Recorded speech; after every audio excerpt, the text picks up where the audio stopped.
Na mimi naongea nawe, sijui hali unayopitia kwenye afya. Yamkini upo nyumbani na unaumwa sana, na hata watu wamefanya maombezi mara kwa mara, lakini bado hujaamka. Yamkini upo hospitali, umelazwa na hali yako ni mbaya, na hata maombezi ya hapa na pale yamepita, lakini bado hujafunguka. Nataka ujue jambo moja: kama Mungu amekusamehe na kukuponya, lazima na wewe ukumbuke kujisamehe. Kwa sababu gani? Kama Mungu anasema nimekusamehe na kukuponya, ili ufanikiwe, ruhusu msamaha wa Mungu na uruhusu mwenyewe kujisamehe dhidi ya mambo ya kale ambayo uliwahi kuyaishi. Pengine umeanza kukata tamaa, unauliza upendo wa Mungu upo wapi? Kama Mungu ananipenda, kwa nini niendelee kuwa hali hii? Nami nimekuja kulifunua pendo la Mungu kwa ajili ya afya unayoipitia. Nimekuja kulifunua pendo la Mungu kwenye maisha yako, ya kwamba Mungu akisamehe anaachilia na neema ya uponyaji. Haijalishi shida hiyo ilikukuta wakati ukiwa umetenda dhambi gani, lakini la msingi ninalotaka uelewe wewe ni kutubu na kurudi kwa Mungu aliye hai.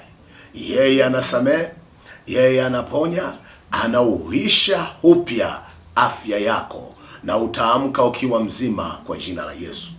Usikate tamaa kwa maneno ya wanadamu ambayo wakati mwingine wanasema huyo aliwahi kuwa mbaya sana, kwa hiyo haiwezekani akaponywa. Nataka nikuambie, Mungu tuliye naye ni Mungu wa wingi wa neema na rehema. Yeye bado anatupenda. Pendo lake amelifunua kwenye maandiko yake. Ndugu msikilizaji, kwenye kipindi cha usikate tamaa, usikate tamaa kwa jina la Yesu. Lakini yamkini wakati mwingine si tu ugonjwa, yamkini wakati mwingine uliishi maisha ambayo hayakuwa mazuri, na hata ukatumia fedha zako vibaya, ukatumia kwa namna isiyo sahihi, na hata ukaanguka kiuchumi. Bado Mungu anaweza kusamehe, na bado Mungu anaweza kukuinua tena. Maandiko yanatuambia kwenye waraka wa Yakobo mlango ule wa 5 na ule mstari wa 14.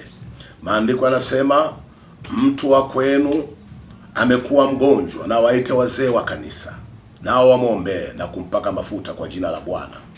Na kule kuomba kwa imani kutamwokoa mgonjwa yule, na Bwana atamuinua. Angalia mstari unaofuata hapo, unasema hata ikiwa amefanya dhambi atasamehewa. Sijui kama umeona kwenye Yakobo 5 mstari wa 14, ambapo maandiko yanatusisitiza mtu wa kwenu amekuwa mgonjwa, na waite wazee wa kanisa, nao wamwombee na kumpaka mafuta kwa jina la Bwana. Na kule kuomba kwa imani kutamwokoa mgonjwa yule, na Bwana atamuinua. Hata ikiwa amefanya dhambi atasamehewa.